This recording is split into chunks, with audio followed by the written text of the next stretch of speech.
and it's time for Friday Football Focus. Good evening again, Tony. Good evening to you, Ed, and not a bad night actually. We're not worried about any fixtures being called off tomorrow. Maybe a few hard pitches actually, but the guests tonight, two great friends. Certainly Nigel Shimmin, I've followed him around for a long time, being involved with the island and captained the island and also won some trophies along the way, and really has had a distinguished career, and also a great player for Peel, great player for Moran, and we'll maybe ask him later on the league titles that he possibly missed out with against Moran, but we won't rub that one in. And how they're getting on at the moment, because they're doing pretty well again. Yeah, we'll pick his brains on that one. And Andy Lodge, who, as I say, is one of the top referees on the island, and with being an ex-top player as well, really helps, I think, to make you into a high-quality referee. And with sort of the age band getting a little bit too high now, hopefully with Andy's input and certainly Nigel's input, we might be able to encourage some to come in. Nigel might take up refereeing. Right, Nigel, I've not spoken to you for about a year. How are things? What are you doing football-wise? Good evening, Tony. Yeah, thanks for inviting me up here. I've just been sort of taking it fairly easy. I've got a young family now, so my interest is kind of moved away from senior football and seeing what's going on, and really sort of following what's going on in the junior leagues. So Thomas is my young lad, and he's doing well. He's playing for the COE. He plays for St John's now, and he's really enjoying it. What about Moran? Because you played there for a long time. They're under a little bit of pressure after midweek, aren't they, with that result? Yeah. I think they'll do well. Dave Bruce, he's got it sorted, and he's got a young bunch of lads now, and I think that's the right thing. I think with all football now, it needs these young players coming through. They've had a few oldies in there. Snapper's been around. Still there? I know he's still there. Kipper scored the other night, I saw as well. Yeah. And I think you need the experience, but what we're seeing now is like the development of the youth and the time that's being put in with the youth. You're starting to see more quality players coming through. I think we need to encourage that. Yeah, definitely. Andy, how are you finding the season at the moment? Because you've been out there in the thick of the action refereeing. Yeah, look, it's been almost a season of two halves, isn't it? A bit of a cliche, but the first half of the season, it got disrupted with all the bad weather, and it's sort of kicked off again now, hasn't it, really? I really enjoyed the first half of the season. This second half has been a bit fragmented, really. I've done a few games. There's midweek games as well now. So, but overall, it's not been a bad season. I don't think. I think the sort of quality is. We sort of have games which I've been at some really good games where I've really enjoyed them. Then I've been at games where somebody's won 7-0 or 8-0, and you don't really get as much enjoyment out of that as well, But it's really been fragmented with the weather, and that's sort of disrupted the whole leagues, hasn't it, really? There were the representative sides doing pretty well, going on their runs, not just the senior side, but the under-18s too, and that sort of compounded things with the weather, didn't it, Tony? Well, it's made it worse, and Andy was over in Scotland refereeing in the Umbro Cup, and it's really nice. It's all changed round. I know Nigel, one of his ex-playing partners, Paul Jones, now has taken over. What do you think of that appointment? I know you played with Hurty, but Paul Jones in now. Good appointment? Very good. Yeah, I think that's the right thing for the island. I think Jonesy's got a wealth of experience. I mean, he was down, I think it was Norwich, wasn't he? He looked after their academy down at Norwich. He knows football inside out. His dad does. He's one of the best players I've played with. He's so calm, so demands respect.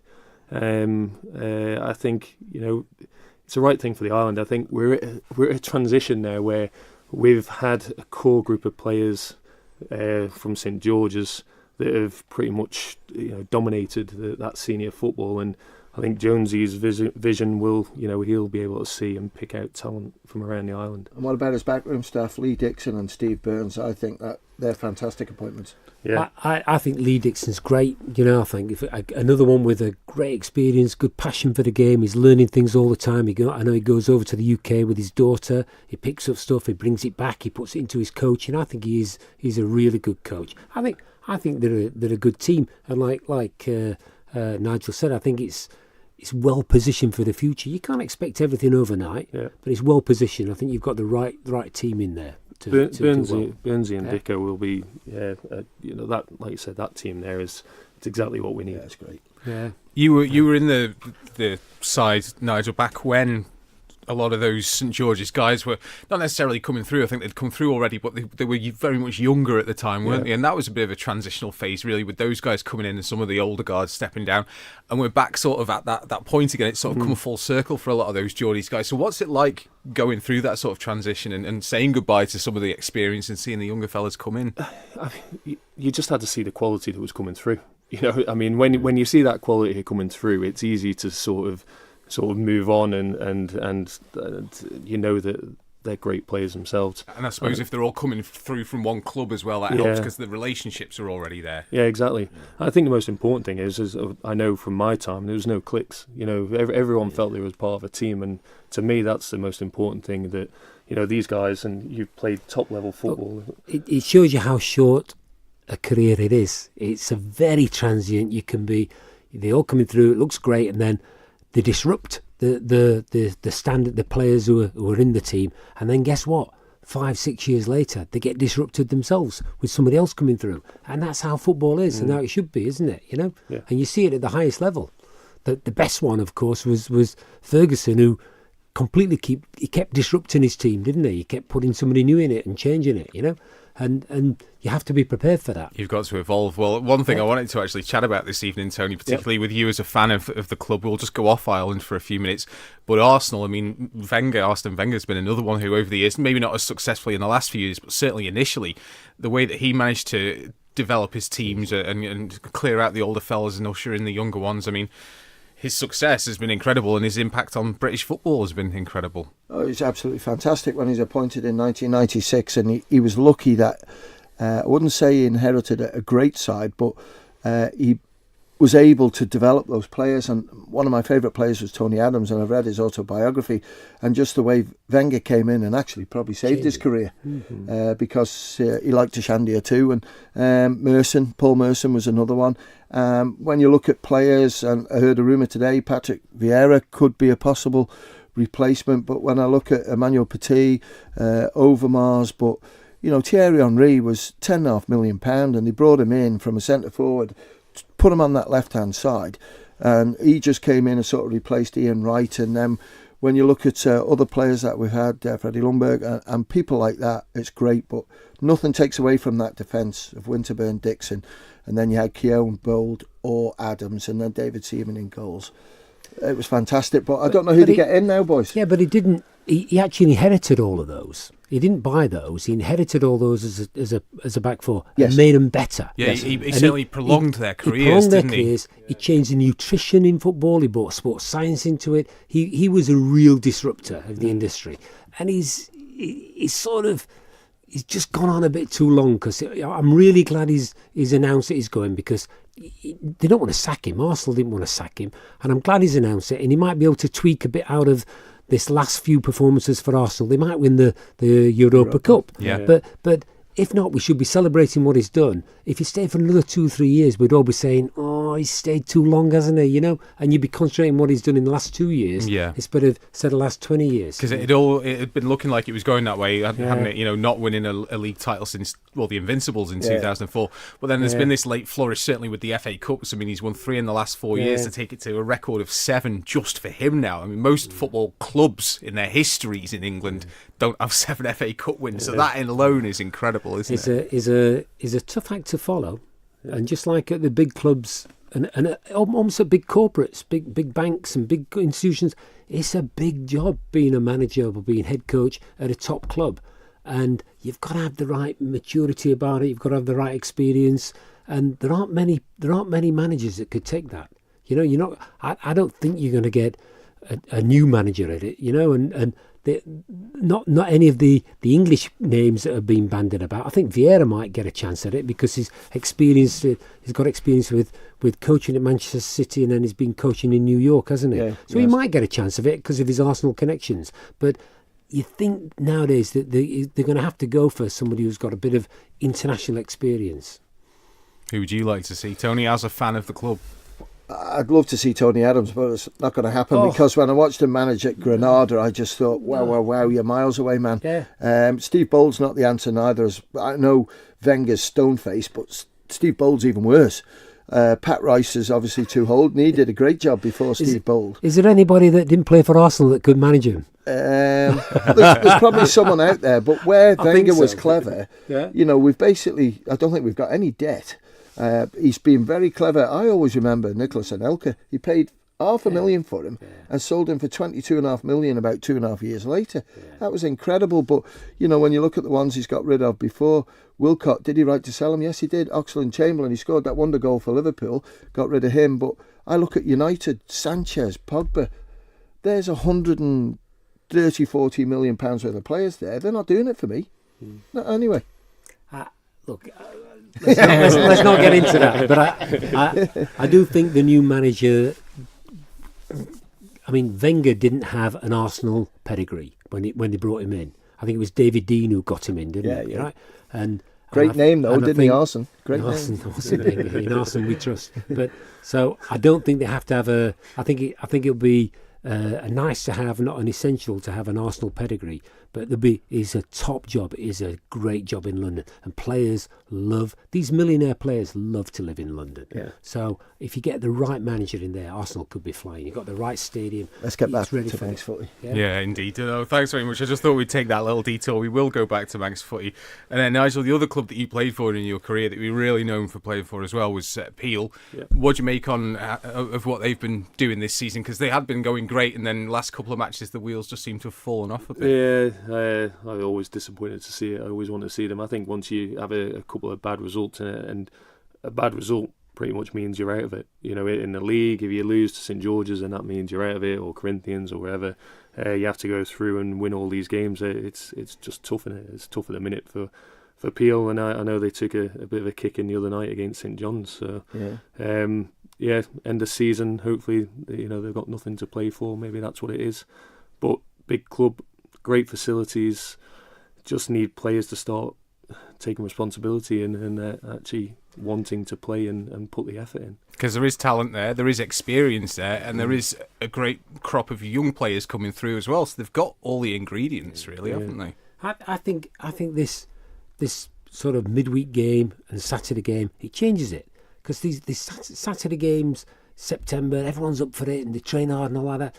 Midweek games towards the end of the season, somebody's working, somebody can't make it out from work. It just changes the whole dynamic of it, and that's one of the problems of the season being disrupted as it is, with so many games being misplayed. Because St John's and Peel would be a huge big game they'd be up for, and then it's a midweek game, and I don't know if St John's played them off the park or Peel were 4-0 up. I think. Yeah, I heard they played the weather well because they had the wind with them and were 4-0 up at half time.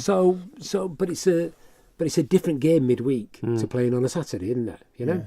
Especially depending on what job you do as well. I mean, if you sat at a desk all day, or if you're on a building site all day, it makes a big difference. How are things with fixtures at the moment, Tony? Regardless of the sort of the Railway Cup, because you're still trying to put through the rearranged ones from the first part of the season to sort that out, aren't you? But where are we up to numbers-wise? Because there's been a couple of weeks where it's been going well, and the midweek fixtures have been getting played now as well. Well, we lost near enough the full programme for 2 weeks because the clocks only went forward just before Easter. It was on Easter Sunday, wasn't it? So we've gained a little bit. We have a good spell this week. We've got rid of about 10 or 12 games, so we're probably down to about 70 or 80 now. But when you look at sort of St George's, Corinthians, Peel, a little bit, they've still got, I think Corinthians have got 6 games to play. They've got a semi-final of a Hospital Cup, possibly.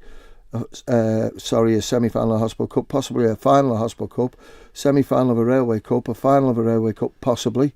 So potentially there you've got another 10, maybe 12 games, and the others. And when you look, we've only got 6 weeks to go because TT comes. Yeah. Half the clubs have camping now, so the pitches aren't going to be available. So as long as we get this run of the weather and things do seem to be changing, then hopefully we'll get out of it. But there's a lot of sort of players out there at the moment injured, I think, because there's a lot of games coming towards the end, and let's just hope that we get the results that we want and the teams get the games played. What's the result you want? Pardon? What's the result you want? Anything. Corinthians. Well, as long as Corinthians do well, I'm happy. I'd be quite happy to bow out now. We've got the FA Cup, but the players wouldn't want that. Of course. Andy, how have things been going with refereeing this season? I mean, numbers at times over the last few seasons have been up and down, maybe a little bit down more than up as well. A few older guys stepping down. Have we got the younger ones coming through yet to replace them? Or Well, not really. I mean, we're short on numbers, and it is a battle this year. And I know that there's been a risk of some fixtures being not having an official there, so having to be called off, which would be a tragedy if the pitch is playable and everything's fine, and we can't play it because we haven't got an official. So we are struggling a bit for numbers. There's a bit of a problem recruiting new because it's not got a good press. There's a bit of abuse going out, and now on social media everyone's talking about if you do something wrong, everyone gets involved on social media and dives in and kicks you. But I think the rest have got to show a bit of emotional maturity, and disputing what a referee does is part of a game of football, isn't it? Really, So you've got to be able to take that. But there's a way for a player to go about that as well, rather than effing and jeffing or getting really aggressive and angry. That's completely wrong. I completely agree. And if they take the lead from what they see on the TV, so they see the TV and they see all the Premier League players or the Champions League shouting and bawling in the referee's face, and they think they can do it themselves. And I get personally that there's a bit of emotion in the game, and I don't mind people having a bit in the heat of the moment. I don't mind. But if somebody continues and goes at me and goes at you, and people do. I mean, I had Corinthians the other week, and the manager, the manager is a chartered accountant. Half time he was ranting and raving at me. He was wrong, but he was ranting and raving at me. But he got a bit of emotion in him. He apologised at the end of the game. And I don't mind that. It's because it's an emotional game. And it does always... It gets the better of all of us at some time or other. So I think there's a difference between real criticism, personal criticism, and someone with passion. That's the way I see it. I'll do passion. I accept that. But there's a line you can't cross on that as well. Yeah, I agree. But I think some of the behaviour we're seeing on some of the players is appalling. Right? It is appalling that they're completely criticising referees and blaming referees for things that are not the referee's fault. They never look to themselves and say, well, we could have played better. It's always like, oh, we lost it because the referee did this decision or whatever. And that's just shocking, really, So I think the players should look to themselves, the managers should look to themselves. Overall, I don't think it's bad. I'd encourage anybody to go into refereeing, particularly if you've finished playing like I have, and it keeps you involved in the game. It's great, but I'm not so sure people want to go into it. I don't think any of us do it for the money, right? Because you don't want to get, whatever or the it is. Glory, the money or the glory. 20 quid on a Saturday afternoon getting shouted at. But you don't do it for that. You do it because you want to be involved in the game. So I know players that used to retire at 35 now elongate their career and retire at 40, and then there's Veterans League, so they get the football kick out of playing Veterans League, so they get the football kick out of different things rather than coaching or refereeing. So we've got to find a way of getting new kids in. And I know there's a couple of young lads that have come through the academy. Was great, but a young lad, Jack Merlin, my nephew, Harry Barton, he's great, and it's refreshing to get some young players in and new people refereeing, because the players don't want to see the same old faces going round refereeing all the time, do they? They want to see new faces as well. Yeah, okay. So a switch for the subject for the final 5 minutes. Nigel, I understand you've got some news to tell us about a possible link to the Isle of Man with Premier League, an unnamed English Premier League club. What can you tell us about this so far? So I'm involved in the EDP. I know Chris Higgins and Richard Jackson were on a couple of weeks ago, and what we were talking about what you do when you actually finish football, and I've not done any coaching, not done anything. I've got involved with this EDP development squad. And really, the whole emphasis around that is that we recognise that on the island that we've got such a great crop of youth coming through, but unfortunately we can't develop them and take them off island, money permitting, and we're trying to get it that we can take these kids off island, once a month to play against better opposition. And the games that these guys have played in, these under-12s have played in, they've beaten all but Manchester United, who've been put in front of them. So that just goes to, I think we undersell ourselves on the island. And what this has all done is start to raise the profile. I think the FA have done a great job with the COE. We're trying to complement this. We're trying to make it that we can get the island seen as a place where there are quality kids. And through the contacts of this EDP, we've touched base with a top Premier League club, and their chief scout is going to come over to the island in June, and we're trying to arrange tournaments for I think it's under 8s, under 10s, 12s, and 14s. So this is a great opportunity that that we're starting to get a chief scout of a top Premier League club to come over and see exactly what we're doing on the island. So we're really all we're excited about this, and we're hoping to try and get as much support on the day. We're still in the process of arranging it, but he will come over. In what capacity? That's what we're trying to confirm. And getting someone like this to come over to the Isle of Man just to see what we've got here is almost like half the battle, isn't it? Because like you say, there is the talent and the potential there amongst some of these children, and we've seen more island youngsters over the last few years sign forms with English teams. We were talking about Dean Pinnington a few weeks ago, and the like, Jack Kamada as well. Adam Long, yeah. So, and Adam Long, of course. So it's happening for guys at sort of Championship level, League One kind of level. So it's happening more and more, and it must be showing these youngsters as well that there can be that bit of a pathway off the island. And I think it's around developing him. I mean, Andy's played professional football, and the standard between what we used to at grassroots versus what you see at the professional league it's miles apart. Look, the difference between amateur and professional is immense, right? And it is immense. But this is about developing kids and getting them. We can't take them off the island every week. If there were 12 and under in the UK, they'd be in an academy, and they'd be getting professional academy coaching all the time. They'd be in that from about 8, in fact, these days, wouldn't they? Yeah. So my understanding is this is to provide that academy-like structure here. Which should give them the sort of ability and the training and the coaching, and give them that structure that they'd get if they were in the UK. And so it gets them to a certain level, and then if they're good enough, they'll get spotted and they will go on another level.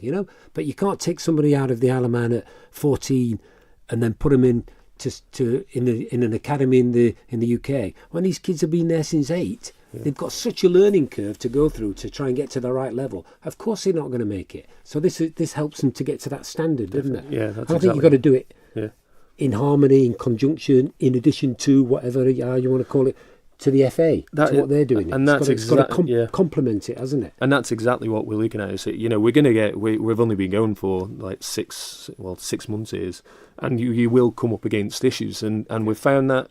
But I'm hoping that everyone sees that what we're trying to achieve. It's not around for this year. It's around for the next 10, 15, 20 years. We want something that actually creates this bridge across to the UK that they can play or at least get involved in a professional club. Yeah, at the very least, again, like I said, I think just show them that there is that route. Time has pretty much defeated us, I'm afraid, gentlemen. We've got about 20 seconds left. It always does. So thanks very much to our guests, Andy Lodge, to Nigel Shimmin, and to Tony, of course, for coming up as usual and for arranging it as well. No problem. Good chats, My gentlemen. pleasure. Thank you very much. That is it for Friday Football Focus this evening. Up